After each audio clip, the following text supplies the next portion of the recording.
আসসালামু আলাইকুম। অনেকেই ধারণা করছিলেন যে ডোনাল্ড ট্রাম্প ক্ষমতায় আসার পরে অনেক পরিবর্তন দেখতে পারবেন বা অন্য ধরনের কিছু একটা হতে পারে। তো যেরকম পরিকল্পনা দেখছেন সেরকমই ট্রাম্পীয় নীতি কিছুটা মানুষের বিভিন্ন দেশের বিভিন্ন প্রতিক্রিয়ার উপর প্রভাব ফেলতেছে। তবে ক্ষমতায় যে আসুক, আমেরিকার পররাষ্ট্রনীতি খুব একটা পরিবর্তন হয় না। তো সাময়িকভাবে যে উনি শপথ গ্রহণের পরেই তো কিছু পরিবর্তন আমরা লক্ষ্য করতেছি। বাংলাদেশে মার্কিন প্রেসিডেন্ট ডোনাল্ড ট্রাম্পের সাম্প্রতিক নির্বাহী আদেশের প্রভাবে আইএসআইডির অর্থায়নে কিছু উন্নয়ন প্রকল্পের কাজ স্থগিত হয়ে গেছে। এ পদক্ষেপটি এরই মধ্যে কার্যকর হয়ে গেছে। এতে বাংলাদেশে নানা উন্নয়ন কার্যক্রমে বিরূপ প্রভাব পড়তে পারে বলে আশঙ্কা করা হচ্ছে। যুক্তরাষ্ট্রের উন্নয়ন সংস্থা আইএসআইডির সম্প্রতি এক চিঠিতে জানিয়েছে, পরবর্তী নির্দেশ না আসা পর্যন্ত তাদের সঙ্গে করা প্রকল্পগুলোর অর্থায়ন বন্ধ রাখা হবে। এতে বাংলাদেশের বিভিন্ন উন্নয়ন প্রকল্পের কাজ সাময়িকভাবে স্থগিত হয়ে যাবে।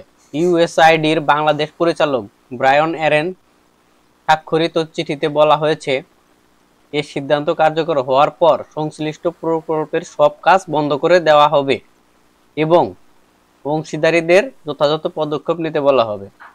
বাংলাদেশের উপর তাদের একটা প্রভাব অলরেডি শুরু হয়ে গেছে। এই নির্বাহী আদেশের মূল উদ্দেশ্য হলো যুক্তরাষ্ট্রের বৈদেশিক সহায়তা পুনর্মূল্যায়ন করা। ট্রাম্প প্রশাসন বিভিন্ন দেশের তাদের অর্থনৈতিক সহায়তা যাচাই করতে চাইছে। তারা নিশ্চিত করতে চাইছে যে অর্থ সঠিকভাবে ব্যয় এবং যুক্তরাষ্ট্রের স্বার্থে এটি কার্যকরী।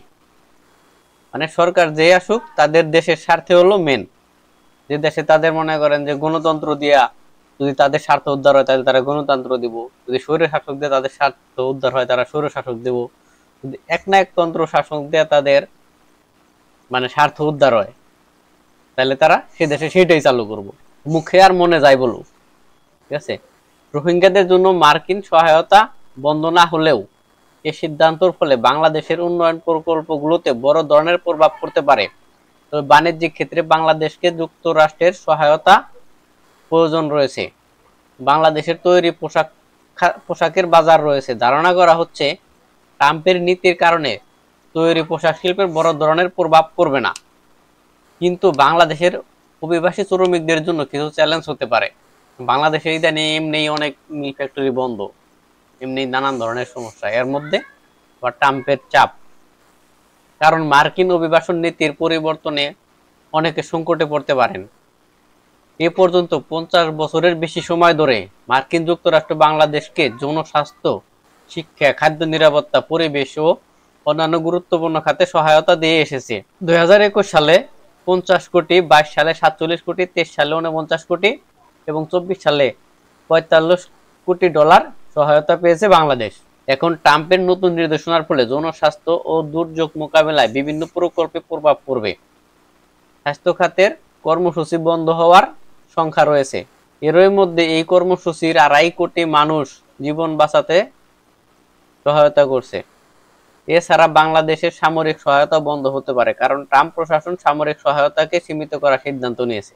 যুক্তরাষ্ট্রের নতুন পররাষ্ট্রমন্ত্রী মার্কো রুবিও নির্দেশ দিয়েছেন, যতটুকু সম্ভব আইনের মধ্যে থেকে বিদেশি সহায়তার জন্য নতুন তহবিল দেওয়া হবে না। মানবিক সংস্থাগুলোর আশঙ্কা, এ স্থগিত আদেশ বৈদেশিক অস্থিরতা ও জীবনহানি বাড়তে পারে।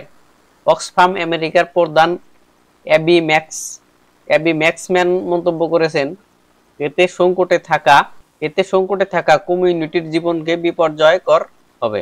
2023 সালে যুক্তরাষ্ট্রে $6,000 কোটি বিদেশি সহায়তা খরচ করেছে, যা অন্য যে কোনো দেশের চেয়ে বেশি হলেও এটি যুক্তরাষ্ট্রের মোট সরকারি ব্যয়ের 1%। বিশ্লেষকদের মতে ট্রাম্পের স্থগিতাদেশ 90 দিনের কথা বলা হয়েছে। এটি এক ধরনের রিভিউ পিরিয়ড। পর্যালোচনার পর কোন দেশকে সহায়তা দেওয়া হবে এবং কতটুকু সহায়তা বজায় থাকবে তা স্পষ্ট হবে। বাংলাদেশে মার্কিন নীতি কি তা নির্ভর করবে পরবর্তী সময়ে চীন ও ভারতের সঙ্গে যুক্তরাষ্ট্রের সম্পর্কের উপর। স্বার্থ ছাড়া কোনো কথা নাই। স্বার্থের জন্য, তার স্বার্থ উদ্ধারের যদি বাংলাদেশকে কাজে লাগে তাহলে বাংলাদেশকে সহায়তা দিব, নইলে দিবে না। বাংলাদেশ যদি তার কথা মতো চলে, চীনের স্বার্থে বা ভারতের স্বার্থে তাদের সম্পর্ক নির্ভর করে, তারপরে তারা বাংলাদেশকে সহায়তা দিব কি না দিব সেটা পরে চিন্তা ভাবনা করবে। ট্রাম্প আর আমেরিকা সবই এক, তো সে চিন্তা করতেছে জো বাইডেন দিছে বা বিল ক্লিনটন দিছে, জো বাইডেন বিল ক্লিনটন ইউনুসের ফ্রেন্ড ছিল, হয়তো সে কারণে দিছে কিনা, এই জন্য সে চাইতেছে তার বিরোধী শক্তি বা আমি দিব না বা হেরা দিছে, যার যার একটা মিত্র বন্ধু একটা থাকে, দল থাকে। কোন আওয়ামী লীগের সাথে আওয়ামী লীগের সম্পর্ক, বিএনপির সাথে বিএনপির সম্পর্ক, আওয়ামী লীগ একটা করলে বিএনপি সেটা যাচাই বাছাই করে দেখে আসলে সঠিক আছে কিনা। ঠিক তেমনি ট্রাম্প, এটা যে শুধু আমাদের জন্য না, ওরা কিন্তু কত টাকা করছে দেখেন আপনি, এক বছরে মানে 2023 সালে $6,000 কোটি দিছে। আর আমাকে দিছে 2023 সালে কত, 49 কোটি। মানে অন্য অন্য দেশও দিছে, শুধু বাংলাদেশের উপর প্রভাব পড়ছে, এটা হলে ঢালাওভাবে প্রচার করা হয়েছে। আমাদের দেশে মাত্র 49 কোটি 2023 সালে বাংলাদেশে দিছে, আর অন্য অন্য দেশে সব মিলিয়ে দিছে 6,000 কোটি টাকা 2023 সালে। বাংলাদেশে 45 কোটি টাকা দিলে 6,000 কোটি টাকার মধ্যে বাংলাদেশ কয় টাকা পাইছে? বাংলাদেশের উপর প্রভাব না, সারা বিশ্বের উপর এটার প্রভাব পড়বে। তো ধন্যবাদ সবাই, ভালো থাকেন।